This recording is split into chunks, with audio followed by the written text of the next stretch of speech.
अस्सलाम वालेकुम नाजरीन, आज की वीडियो में हम ये जानेंगे कि करम अल्लाह वजहहू के माना क्या है। हज़रत अली रदी अल्लाह ताला अन्हु को करम अल्लाह वजहहू क्यों कहा जाता है, और हज़रत अली रदी अल्लाह ताला अन्हु के अलावा और कौन से सहाबा किराम ऐसे हैं कि जिनको ये शर्फ और ये एजाज़ हासिल है और उनको भी करम अल्लाह वजहहू कहा जाता है। नाज़रीन, ये सारी की सारी तफसील में आपके सामने आज से 500 साल पहले के मुहद्दिस हज़रत इमाम इब्न हजर मक्की हैतमी रहमतुल्लाह ताला अलैह के हवाले से बयान करने लगा हूँ, जिनका तफसीली फतवा उनकी किताब फतावा हदीसिया में मौजूद है, जिनकी वफ़ात 974 हिजरी है। सन हिजरी से क्या मुराद है और सन हिजरी का आगाज़ कब और कैसे हुआ, इसके बारे में अगर आप जानना चाहते हैं तो आप इस लिंक के ऊपर जाके वीडियो मेरी देख सकते हैं।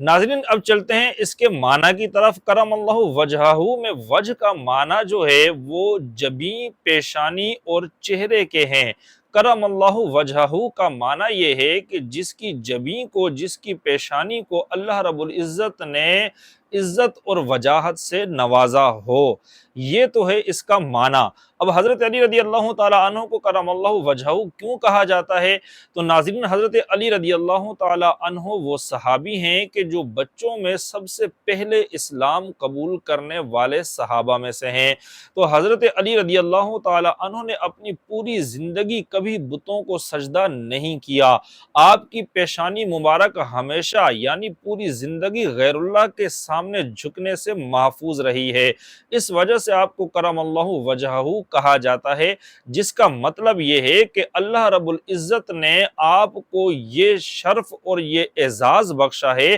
कि आपकी पेशानी गैरुल्लाह के आगे झुकने से महफूज रही है। हज़रत अबू बकर सिद्दीक रदी अल्लाह ताला अन्हु भी वो सहाबी हैं कि जिन्होंने पूरी ज़िंदगी कभी भी बुतों को सजदा नहीं किया। यानी हज़रत अबू बकर सिद्दीक रदी अल्लाह ताला अन्हु को भी अल्लाह रब्बुल इज़्ज़त ने ये शर्फ और ये एजाज़ बख्शा है कि आपकी पेशानी मुबारक भी गैरुल्लाह के आगे झुकने से महफूज रही। हज़रत अबू बकर सिद्दीक रदी अल्लाह ताला अन्हु का इस हवाले से इंतहाई दिलचस्प वाक़या मुहद्दिसीन ने अपनी कुतुब में बयान फरमाया है, जिसमें से एक का स्कैन आप इस वक्त स्क्रीन पर मुलाहिजा कर सकते हैं रेफरेंस के तौर पे। लेकिन हज़रत अबू बकर सिद्दीक रदी अल्लाह ताला अन्हु के इस वाक़े को मैं इस वजह से यहाँ बयान नहीं कर रहा क्योंकि एक तो ये हमारे मौजू से रिलेटेड नहीं है और दूसरा इसकी वजह से वीडियो बहुत लंबी हो जाएगी। बहरहाल नाज़रीन, हज़रत अबू बकर सिद्दीक रदी अल्लाह ताला अन्हु ने भी अपनी पूरी ज़िंदगी कभी किसी बुत को सजदा नहीं किया। इस वजह से हज़रत अबू बकर सिद्दीक रदी अल्लाह ताला अन्हु को भी करम अल्लाह वजहहू कहा जाता है। यानी कि अल्लाह रब्बुल इज़्ज़त ने आपकी जबीं को, आपकी पेशानी को इज़्ज़त और वजाहत से इस तरह नवाजा है कि आप भी पूरी ज़िंदगी गैरुल्लाह के आगे सजदा रेज़ होने से महफूज रहे हैं। नाजरीन, अब हम चलते हैं अपने तीसरे सवाल की तरफ। हज़रत अबू बकर सिद्दीक और हज़रत अली रदी अल्लाह ताला अन्हुमा के अलावा भी ऐसे बेशुमार सहाबा इकराम अलैहिम रिदवान हैं कि जिनको ये एजाज़ और ये शर्फ हासिल है कि उन्होंने भी अपनी पूरी ज़िंदगी में कभी बुतों को सजदा नहीं किया। हत्ता कि कई सहाबा इकराम तो ऐसे हैं कि जिनकी पैदाइश ही मुसलमान घराने में हुई है, यानी जिनके वालिदैन सहाबा थे, जिनमें से हज़रत अब्दुल्ला बिन अब्बास, हज़रत अब्दुल्ला बिन ज़ुबैर, हज़रत अब्दुल्ला बिन उमर रदी अल्लाह ताला अन्हुम वगैरह सहाबा हैं। तो जब इनकी पैदाइश ही मुसलमान घराने में हुई है तो ये किस तरह से बुतों को सजदा कर सकते हैं या ये किस तरह से मुशरिक हो सकते हैं। तो फिर इसके बावजूद जब इन सहाबा किराम को भी ये एजाज़ और ये शर्फ हासिल है तो इन सहाबा को करम अल्लाह वजहहू क्यों नहीं कहा जाता, सिर्फ हज़रत अबू बकर सिद्दीक और हज़रत अली रदी अल्लाह ताला अन्हु को ही क्यों कहा जाता है। तो इसका जवाब नाज़रीन ये है कि हज़रत अबू बकर सिद्दीक और हज़रत अली रदी अल्लाह ताला अन्हुमा की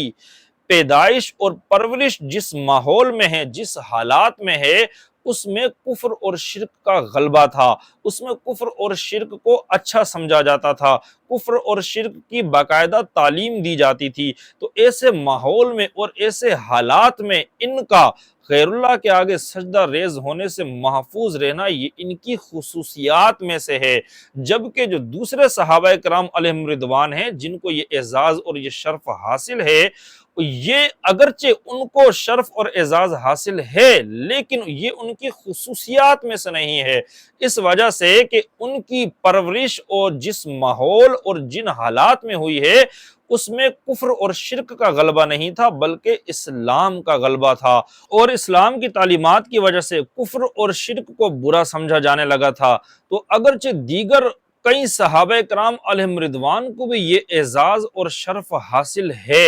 لیکن جس معنی میں حضرت ابوبکر صدیق اور حضرت علی رضی اللہ تعالی عنہما کو یہ شرف اور یہ اعزاز حاصل ہے،